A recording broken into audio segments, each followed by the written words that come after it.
Hi there, I'm Coach Craig Kenneth. And I'm Coach Victoria. And today we're going to be talking about, will I ever find a better emotional connection? Ooh, this is a tough one and I'm really excited to talk about it today. Yeah.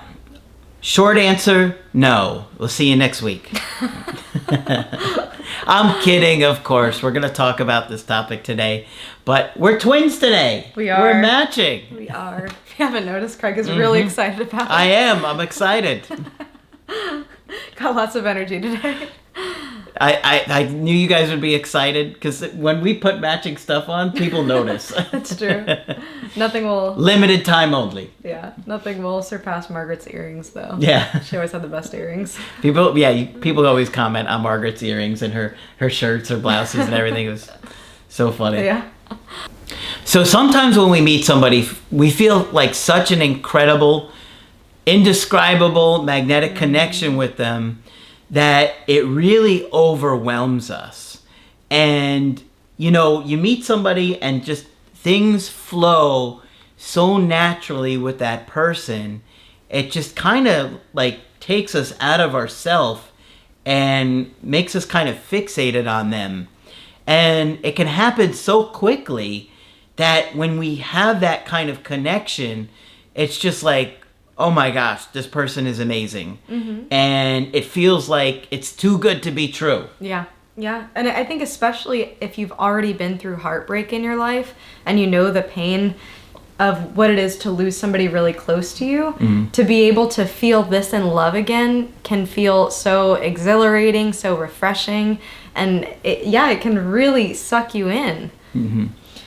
The other part of it is that when you do lose this person and whatever happens, this person ends up breaking up with you, or there's some chaotic situation where you have to part ways, it can feel like you've lost this opportunity forever. You can feel like this feeling of fulfillment that you get with being in a partnership is completely gone, that you're never going to find this type of spark with anybody, and that nobody else compares. Yeah. You might think to yourself, okay, yeah, I'll be in relationships again, but nothing is going to be like this. And that can be a really scary feeling. Mm-hmm. So we're going to talk about all of that today, and also talk a bit about people with toxic traits, people with personality disorders, because this is really where we do see that type of magnetic connection where you feel like you've known a person forever. There tends to be these other things also in the picture. Mm-hmm. It's this, overwhelming, powerful intensity. Mm-hmm. And, when we have that strong connection with somebody, we make them like kind of so valuable in our mind that we just come to this place within ourselves that we're never going to find anybody else like that. And that can be a scary thing. And it can really take over your life, especially in a breakup, where you've lost this person, they don't want to be with you anymore, and now you're just like devastated. But the beginning with people that we often feel this strong, intense, powerful connection, you have to understand that a big component of that is the biological aspect going on with you. That we have chemicals released that cause us to feel this strong bond with somebody. Okay, our brain releases different chemicals like oxytocin, dopamine, things like that make us feel close to that person and safe. And that warm, safe feeling is like probably one of the best feelings we have, right? So when we're going through that, we don't see things clearly. It's almost like we're just so addicted to this new person that we can't see any red flags, we can't see any issues that they have. We're just blinded. We're just blinded by everything. They could be like, I'm bipolar and I've been arrested 19 times and I'll be out of prison soon. And you're like, oh, another 3 years in prison. We can do that. Right? I mean, that's how, yeah, and you would think that sounds crazy, but it's really not. Watch some documentaries on Netflix. It's like love hijacks our logical brain, and we just can't really see the reality of things. We see everything through these rose-colored glasses. Yep. Yeah. Especially those first 6 months or so to any relationship. Now, earlier I had mentioned that we're going to talk about people with toxic traits, also certain people with personality disorders.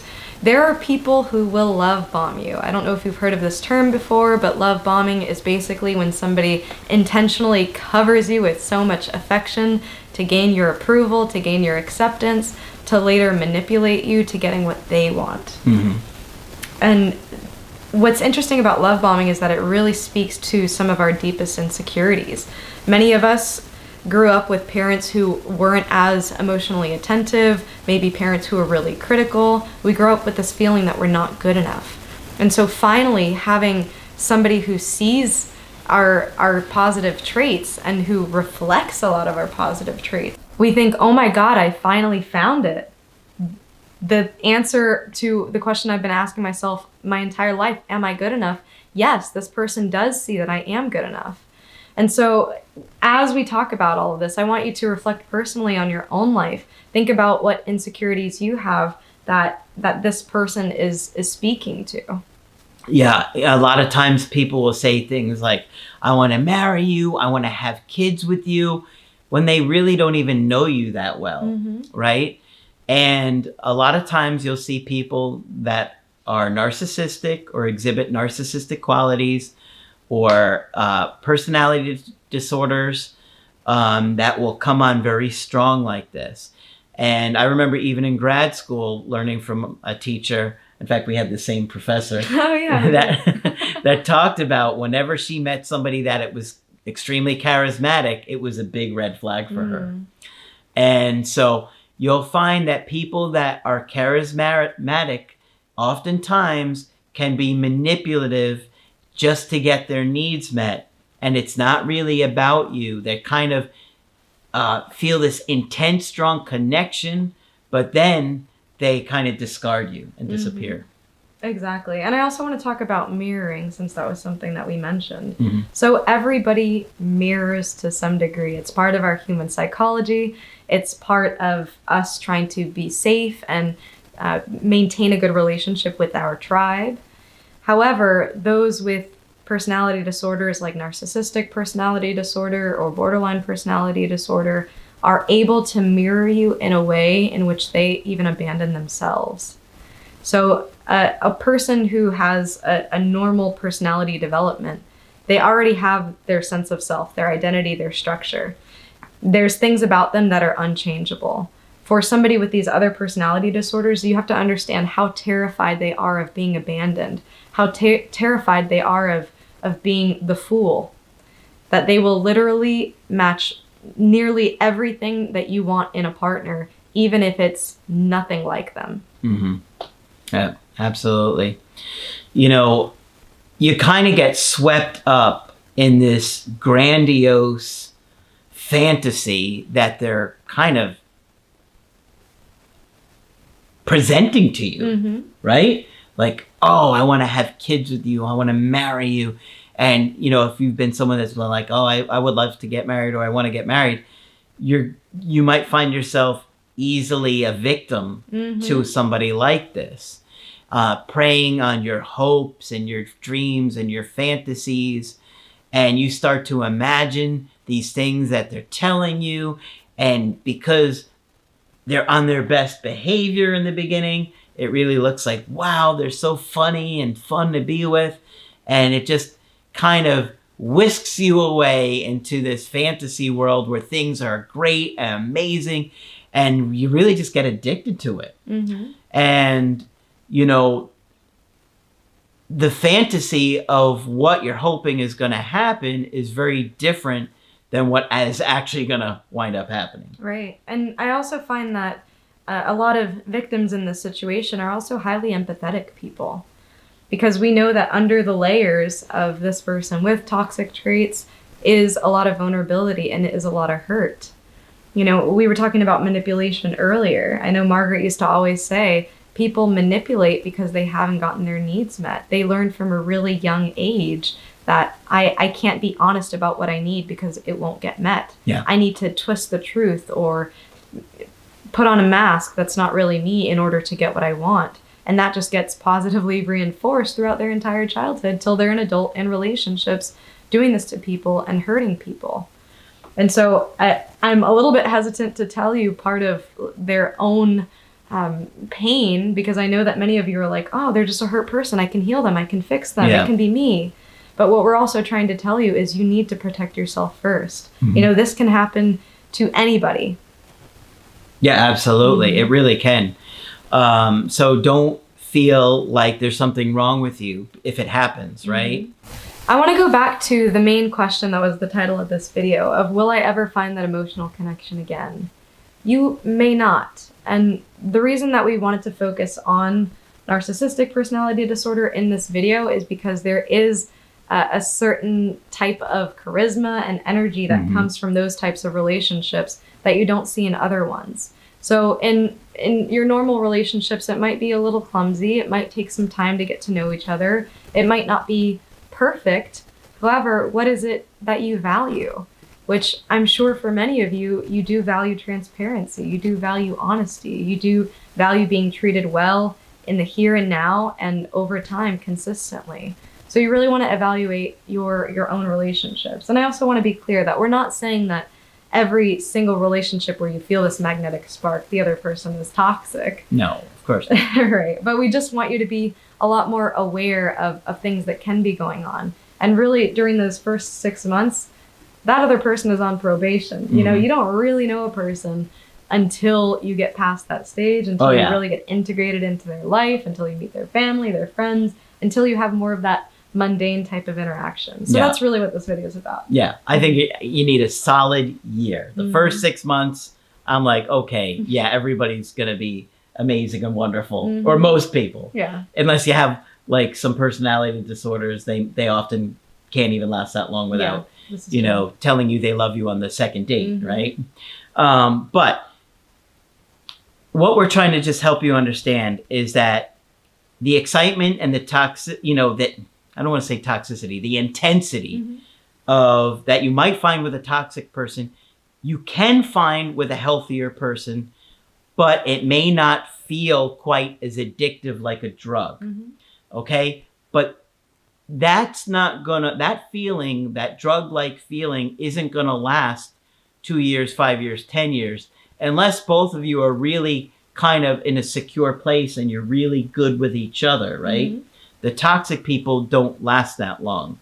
That's not how they operate. It's just not the way they operate. Right. Okay? Unless it's like an on and off situation and but not consistently like a healthy, loving relationship is what I'm trying to say. Exactly. So, but if you take your time and get to know somebody, even if they are a little bit boring, even if you don't get butterflies around them right away, you can start to have a healthier version of that can feel just as good, but actually have meaning behind it, where you know that you can count on them, you can trust them, they'll be there for you, they won't disappear when you have an issue or a health problem. And so, yes, you can have those things. And it feels like you won't ever feel that way again to somebody, right? Like if you, no matter who you date, they're never going to live up to your ex. It feels like that. That's a normal experience for a breakup. But as you process it, as you heal, as you realize the issues that your ex has and the issues that the relationship had, it could get you to a better place. And as you work through your attachment issues and improve your self-worth and self-esteem, you can create a strong connection with somebody who's healthier for you, and you will create those feelings with them. It might feel slightly different, but it'll be in a healthier way that will be more likely to last. Exactly. And just to give you another quick perspective about these types of toxic relationships, if the person really is mirroring you in the beginning and you're falling in love with them because you think that, you both have the same soul, it's really reflective of you. This is just a person who mirrored you, who accentuated your good traits. Those things aren't false. These are all great things about you. And I do think that you deserve to be loved, but also to be known. Yeah. So, even though it feels like you won't care about somebody or feel the same way about somebody that you did with your ex, that's part of the breakup experience. You can, But ideally, what we want you to do is work on your issues, become more secure and confident. So when you find that again, it's ideally with somebody who you've slowly gotten to know over time, and they've shown you that you can have that in a healthier way. Exactly. Right? Okay. So hopefully this has been helpful to you guys. And of course, if you want to get our help personally, you could do that on my website, askcraig.net. I do email coaching and I do Skype. Coach Victoria is also available. I'm here if you need to chat. Just click on her name on the top of the website to schedule with her. But that's it for this video. I'm Coach Craig Kenneth. And I'm Coach Victoria. And we will talk with you soon.